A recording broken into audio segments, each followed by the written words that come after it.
आप सबको जय मसीह की। बहनों भाइयों, आज मैं और आप बहुत खुश हैं कि हम और आप परमेश्वर के पुनरुत्थान दिवस को मना रहे हैं। अर्थात हम इस पर्व को जो यीशु मसीह के जी उठने का है, ईस्टर पर्व के रूप में मना रहे हैं। और मेरे और आपके मन जो हैं बहुत ही आनंद से भरे हुए हैं, क्योंकि पूरे 40 दिन तक आपने उपवास और परहेज में अपने दिनों को बिताया है और प्रभु से और निकटता बढ़ाने में आपकी आराधनाएं, प्रार्थनाएं और आपके वचन को सुनने सुनाने से जो आत्मिक शक्ति आपको प्राप्त हुई है, जो प्रभु ने आपकी सामर्थ आपको दी है, वो सामर्थ आप में और बढ़ती रहेगी। और आइए आज इस शुभ दिन में हम लोग देखेंगे प्रभु यीशु मसीह के पुनरुत्थान के बारे में। और जैसा कि आप सभी लोग जानते हैं कि प्रभु यीशु मसीह को जब सूली पर चढ़ाया गया, उससे पहले उन्होंने एक वायदा किया था अपने चेलों से कि तुम इस मंदिर को गिरा दो और मैं इसे 3 दिन में फिर से खड़ा कर दूंगा। लेकिन चेले जानते नहीं थे कि वो क्या कह रहे हैं। लेकिन प्रभु यीशु मसीह के जी उठने के बारे में, उनकी पैदाइश के बारे में, उनके दुख भोग के बारे में सारी चीज़ें पुराने नियम में यशाया और अन्य भविष्यवक्ताओं ने पहले से भविष्यवाणियाँ कर दी थी।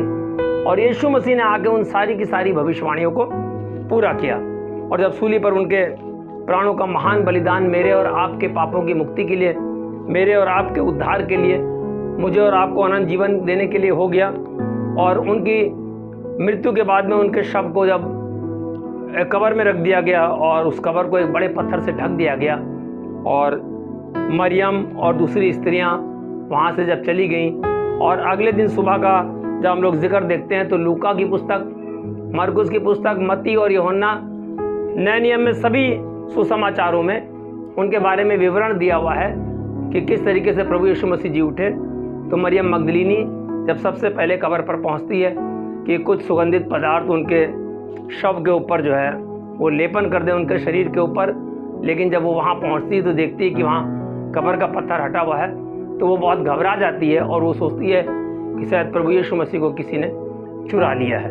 तब वो दौड़ के जाके यीशु मसीह के चेलों पतरस और एक अन्य चेला जिसको यीशु मसीह प्यार करते थे बताती है, और वो लोग दौड़े दौड़े आते हैं। और जब पतरस कब्र पे पहुंचता है और झांक कर देखता है तो वहाँ पर उसको कपड़े पड़े नज़र आते हैं, लेकिन जब वो कब्र के अंदर जाता है तो उसको कुछ भी और नहीं दिखता है।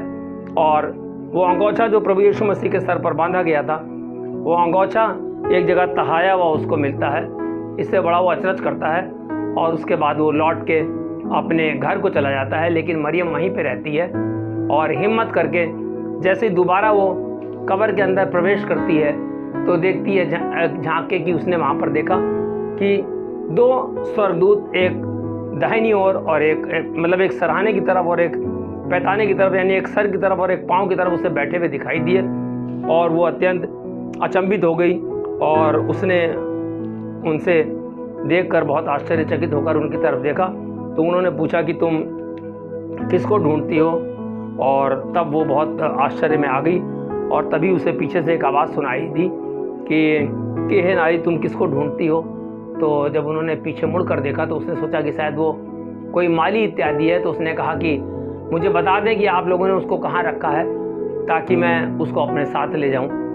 और तब प्रभु यीशु मसीह ने मरियम का नाम लिया, और जैसे उसने मरियम का नाम लिया तो इब्रानी भाषा में मरियम ने तुरंत कहा, हे रब्बूनी, अर्थात हे गुरु, और वो प्रभु यीशु मसीह को पहचान गई।